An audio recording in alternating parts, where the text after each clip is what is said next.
Welcome to WWE Attitude Years 2000, where Triple H buried everyone, The Rock roasted everything, and Vince McMahon was out here beefing with his kids. TLC got brutal. The Radicals bailed on WCW, and nothing made sense, but we loved every second. Hop into our time machine, and let's get uncensored.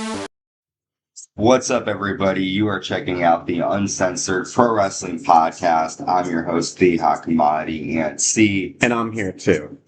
And that's my own Hot Commodity. And we are jumping into our handmade time machine again as we travel back to the Attitude Years Season 3, covering the new millennium. And we have hit WWF No Mercy 2000 live in Albany, New York.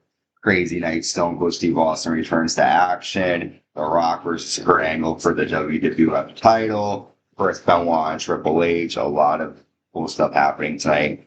But before we talk about the actual pay-per-view itself, we want to talk about what was happening around that time of October 2000. And we do that by covering the top 10 songs and movies of that time. So, covering October 2000, you're going to pick, do you want to do movies or songs? Let's do movies first. All right. So, number 10, Book of Shadows, Blair Witch 2. Never saw it.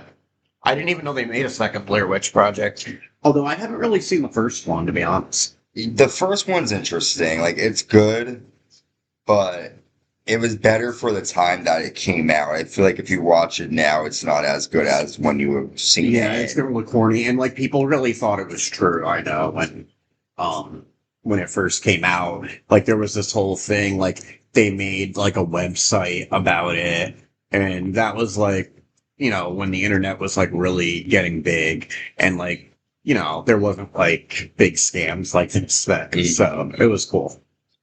Blair Witch. Number 9, The Contender. It says A fighter movie.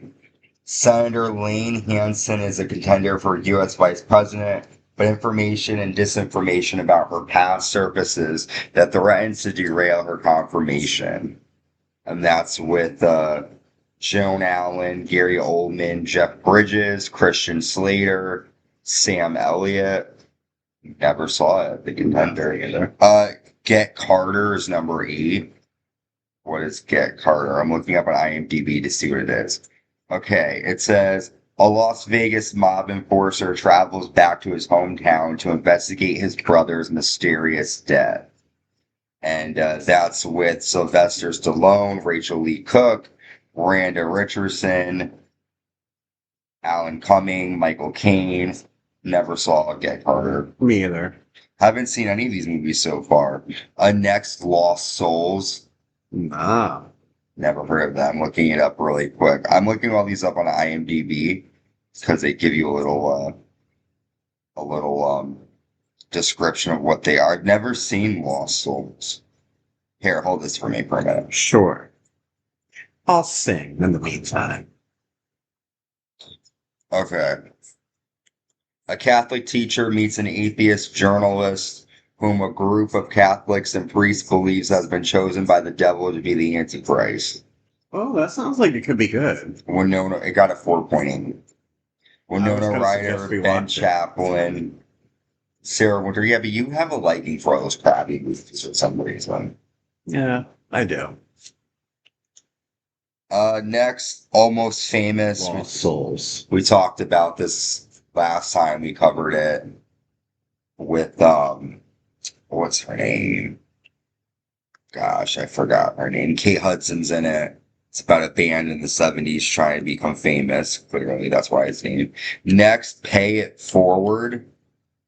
Oh, that's a famous movie. A young boy attempts to make the world a better place after his teacher gives him that chance. A work assignment. It's good. It's like a classic. It's cute.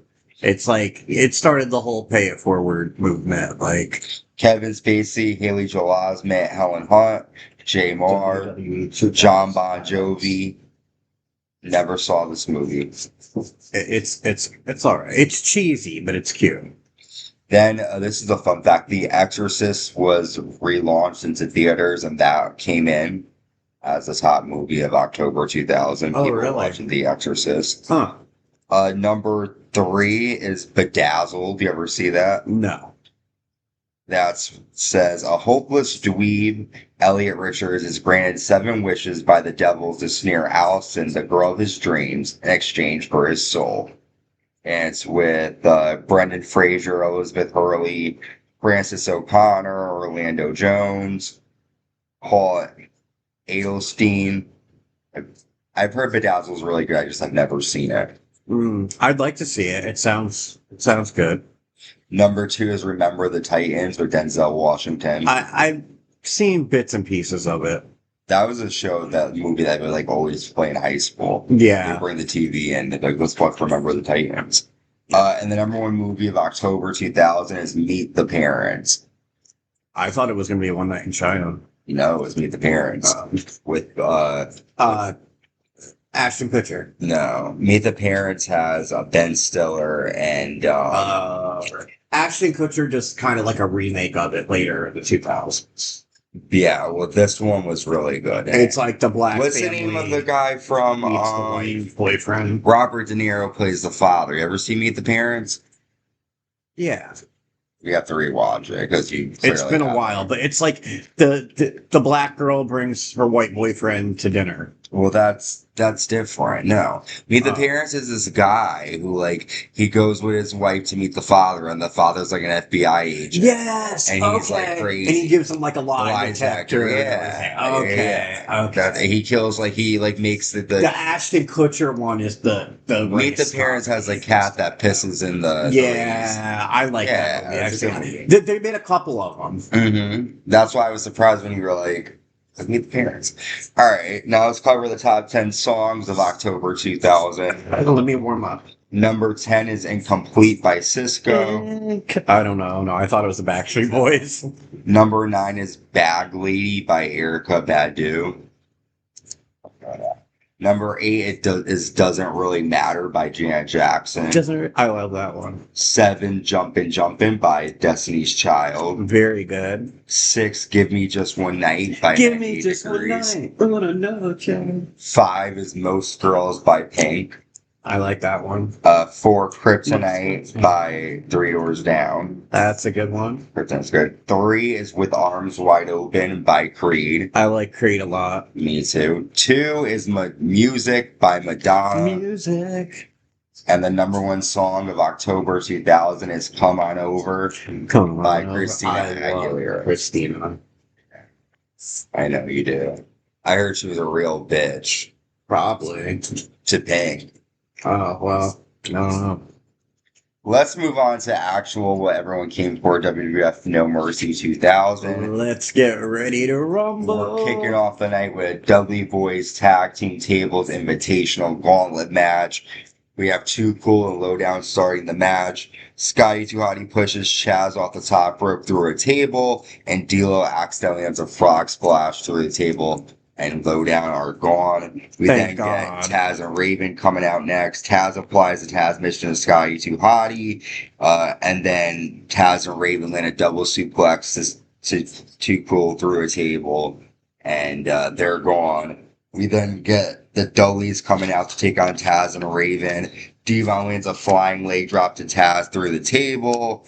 And then we have the final competitors, the Dudley Boys versus Right to Censor. The Dudleys land a 3D to Bull Buchanan through the table, but the Good Father hits the Dudley Boys with steel chairs and puts them in place of Bull, looking as if they went through the tables. The referee announces Right to Censor as the winners. Another ref comes out. The match is restarted, and the Dudleys land a 3D to the Good Father through a table.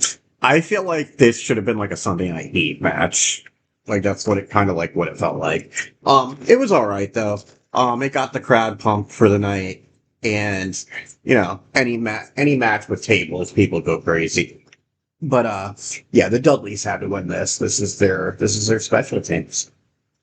Yes, the Dudley Boys definitely had to win, and they sure as hell did win. Devon, get the team. Next, we got Women's Champion Lita coming out to team up with the Acolytes to take on TNA and Trish Stratus. However, backstage, TNA has attacked the Acolytes. They push a crate onto Bradshaw's leg. They attack Farouk's leg as well. Trish Stratus comes down and kicks Lita down the ramp, lands a bulldog.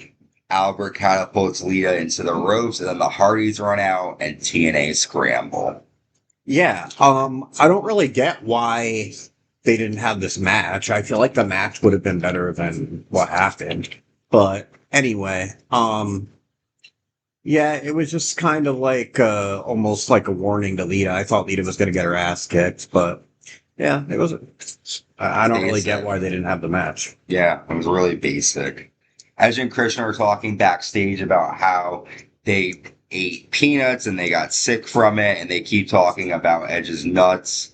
And Christian's like, dude, you have big nuts. And very sophomoric, and show them. Do you want me to whip them out? They're really big. It sounds like a normal conversation between us. Yeah, pretty much. We get a steel cage match: Chris Jericho versus X-Pac. Jericho baseball slides X-Pac and attacks him on the floor before they get into the ring.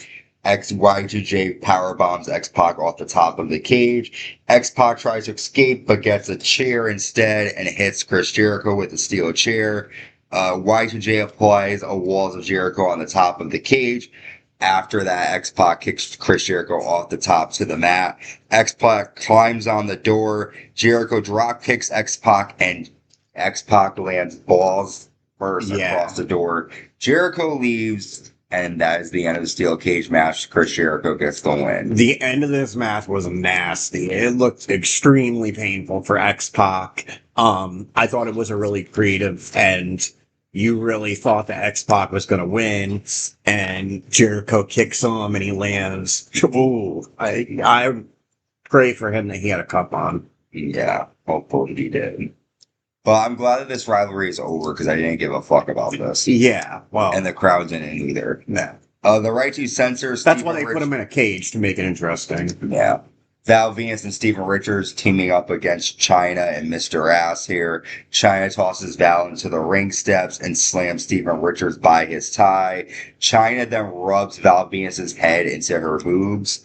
Chyna lands a handspring elbow to Steven Richards, a low blow, and then Mr. Ass lands a Fameasser to Steven Richards.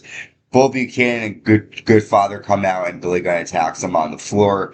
Eddie Guerrero shows up from behind with a bouquet of roses and hits Chyna in the back with it, allowing Val Venus to get the pinfall victory for the right to censor.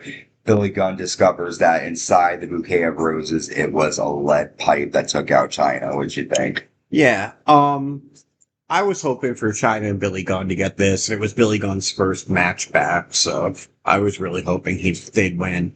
But it definitely furthered their rivalry and makes them look like punks. So yeah, fuck the Richie Censor, man, and fuck Eddie Guerrero for attacking Chyna. Yeah. We get our no-holds-barred matchup next, Rikishi versus Stone Cold Steve Austin. Rikishi is still not in the arena for the match, so Rikishi comes out and says, I told you all that Stone Cold was afraid of me. Mick Foley come out here and raise my hand. Commissioner Foley comes out, and immediately Austin's music plays. Austin drives out in his truck, and he attacks Rikishi, slamming Rikishi's head into the car door, and then he whips Rikishi with a belt. Austin repeatedly hits Rikishi in the head with a steel chair, causing Rikishi to bleed. Austin sends Rikishi into the back seat. Well, not the back seat, but the back of the truck. The flatbed. The flatbed. He drives the truck out to the outside the arena. Austin gets ready to run over Rikishi, but as he's about to, a police car pulls up, and Austin runs over the police car twice. Austin gets arrested, and the match ends. What'd you think of this return for Austin? It was cool, but it was bullshit. Austin should have got the win. They're definitely gonna have to fight again. And, the cops totally interfered. Austin, they kind of drove last second in front of Austin. So, obviously he couldn't hit Rikishi with the car, but, I definitely know this is not the end. So I'm excited to see Stone Cold whoop his ass a little more. Yeah. Speaking of whipping ass, European champion William Regal defending against naked Midian, and Midian comes out dressed up to start the match. Midian lands a drop kick. Regal tosses Midian's shoulder first into the ring post and lands a double arm suplex. Midian strips and kisses William Regal and hits a backdrop. Regal drops Midian off the top and lands a Regal driver to retain the European Championship.